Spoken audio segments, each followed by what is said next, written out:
Hey everybody, I hope that you're having a good Sunday or whatever day that you're watching this. This week we've been reading through the book of Acts and the book of 1 Corinthians.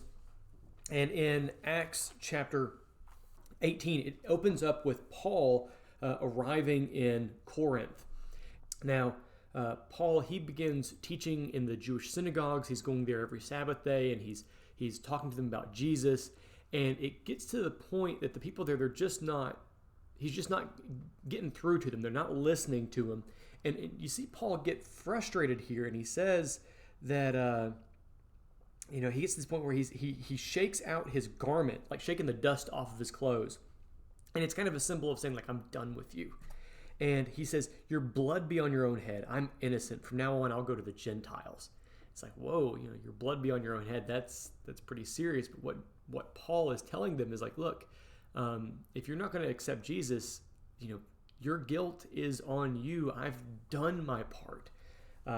He's done everything that he knows to do to help these people, and they're just refusing. And I think, for those of us when we're trying to share Jesus and share Scripture with other people, it's frustrating when when we don't get through to them. And I think sometimes we might feel like, it's our fault.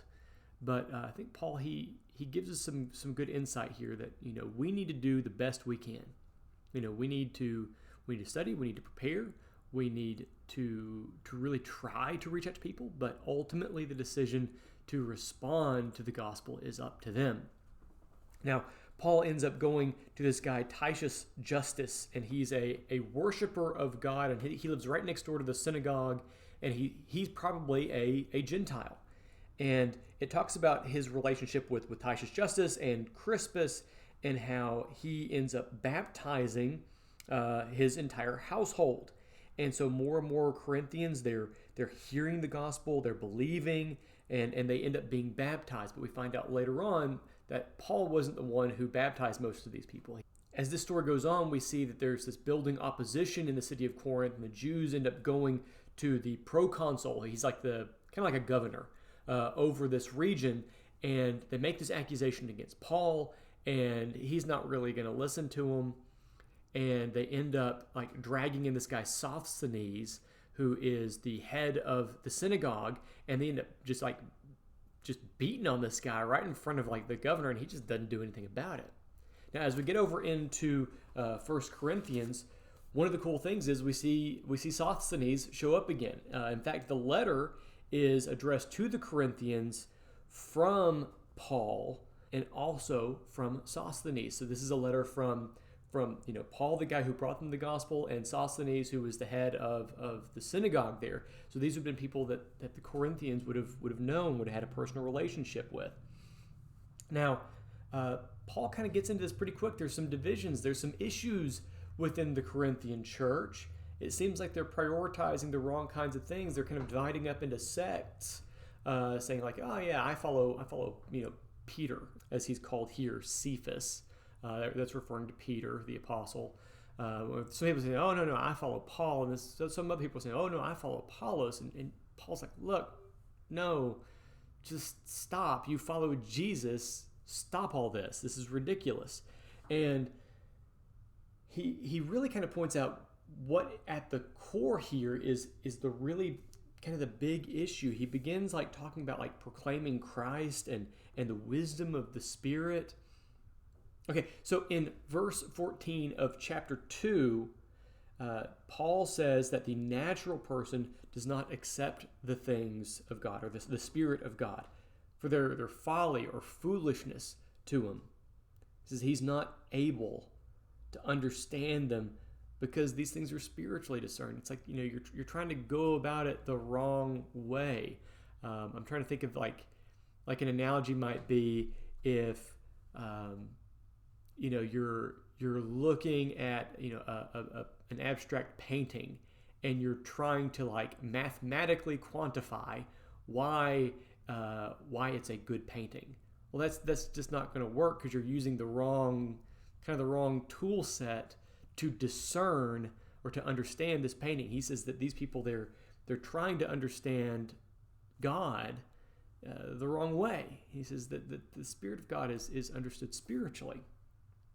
So the spiritual person judges all things, but to himself to be judged by no one. He says, but we have the mind of Christ.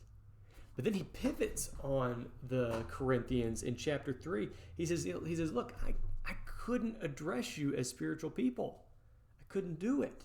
And so it's like, we're kind of thinking like, well, why? Why couldn't he address them as spiritual people? What's the problem here? And he says in verse 3, he says, you're still of the flesh. You're still kind of trying to understand things in a human way, in a bodily way, in an earthly way, not in a spiritual way. He says, there is jealousy and strife among you.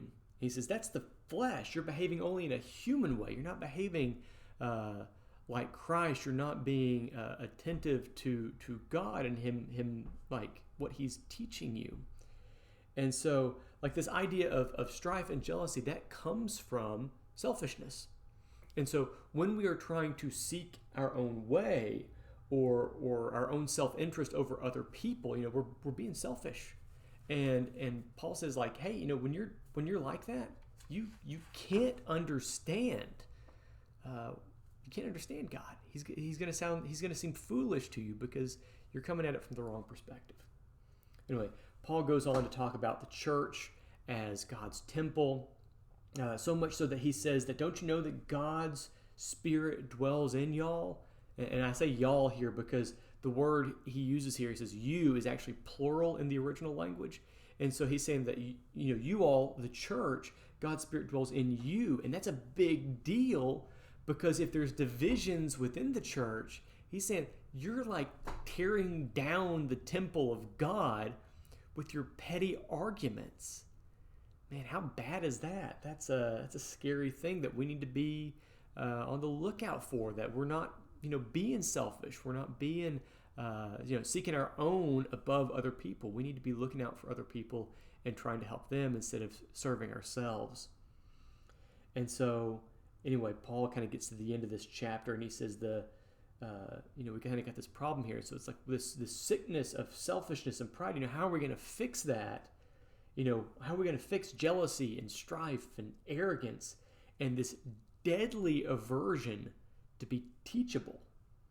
When Paul says, let him become a fool so that he may become wise, that seems a little bit weird. It's like, well, what's that mean? Like, you gotta don't study, how do I, become a fool? Am I just gonna stop learning things? He says, no. You want to keep learning things, but you need to have the humility of accepting that, you don't know everything. You don't understand everything, and that you need to be open to learn from others. You need to be teachable. And so if we're going to overcome this deadly sense of selfishness, we can only do that through humility and opening ourselves up to be teachable. Anyway, hope you guys have a great day, a great week. God bless you. Go with God.